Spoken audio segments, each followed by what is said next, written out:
Hi, everyone. So the formative assessment technology that I use on a pretty regular basis is Google Forms, which is obviously an application in Google Classroom, which you guys may or may not have access to. I know different schools use different platforms, so you might have something similar to Google Forms. But Google Forms is something that allows me to create my own questions that align with the learning targets that I have for each specific day and each specific lesson or lab that I'm teaching. I do teach science. It allows me to create short answer, multiple choice, true, false diagrams, paragraphs, anything that I really need to gather what my students got from that lesson or from that lab before they leave the classroom. Upon answering the questions, I can quickly view all of my students as a whole, holistically or individually in spreadsheets, graphs. I can do it by class. I can do it by student. I find that it is really efficient. I find it's really effective. I can share the results with them quite quickly, or I can hold on to them, analyze them myself, share them with them the next day, and then plan my instruction and my grouping based upon those results, which I really like. So I'll show you quickly what Google Forms looks like if you're not familiar with it.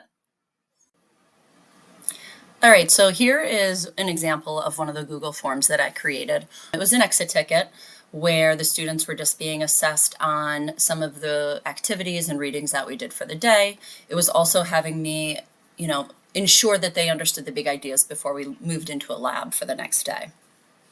So the way the students will see this looks like this. So they'll just come in, give me their name, their period, and then answer these questions. These are just all quick multiple choice questions, and then they submit it. The results come to me immediately, which is lovely. And then here is my view. So there's the questions. Once the students respond, all of the responses come in here, so I can get a quick overview. I can release scores, immediately here, or I also have settings where I can have them sent out maybe the following day after I review them. So generally I wait. I like to look at them and try to understand what's happening before I share the results with them. As I scroll down, I can look at each question individually, which I really like, so I can see how many students are answering one day versus 1 year.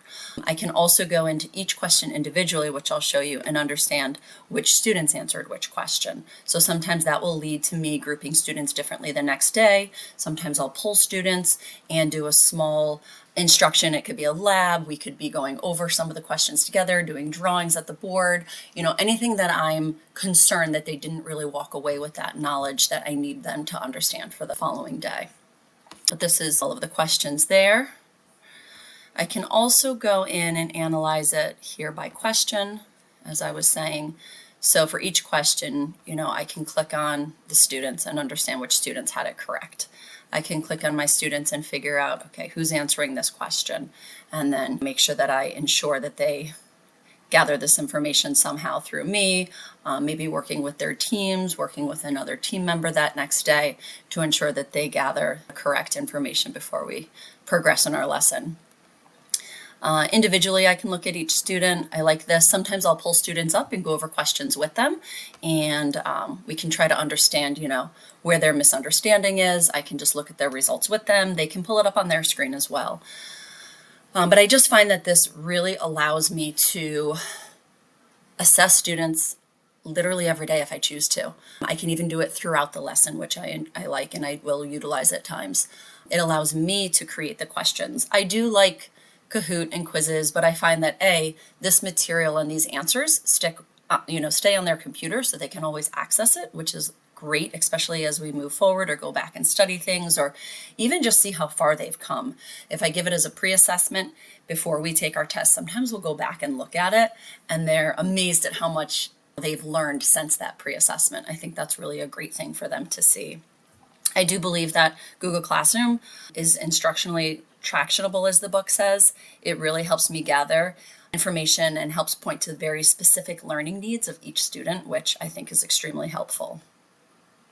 All right, I'm going to take you back to the other page. All right, so when I take a look at the 5 keys to quality assessment, according to our book, the last 3 had to do about effective use. And I do feel that Google Forms does a good job at kind of checking all of the last 3 boxes. if properly used by the teacher. I do think a lot with Google Forms falls upon the teacher's lap in the sense that you're creating, you're analyzing, and you are responding. But I do like the fact that I have control to do that using Google Forms. So in regards to the sound design, matching learning targets, generally when I create these questions, I will create them myself or I'll pull questions from our resource that we use, Savvis. So sometimes they're very much directed at a specific outcome from that lesson.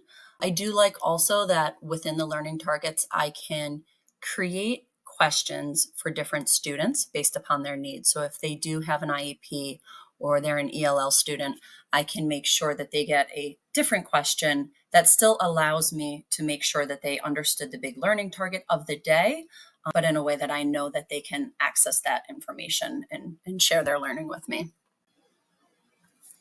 And as for formative usefulness, I feel like I've covered this a lot already. It does definitely guide my instructional steps. I'm able to give students feedback and have them act upon it immediately, which is important to me. I also believe that the students are able to engage in self-assessment. That does fall on me in the way in which I share the information and what I expect them to do with it. So that's a big piece of the teacher's instructional steps after gathering the information. As for effective communication, I'm able to track each student daily, weekly, whatever I choose in this regard. Students are definitely engaged in the learning process. I think on a regular basis in my classroom, they're able to understand what do I know, what don't I know, what do I need to work towards. So again, the part of the communication and how we go about using that data falls on me. Okay, well, I am way over my time limit. I do enjoy using Google Forms and I'm looking forward to maybe making it better through this class. Thank you.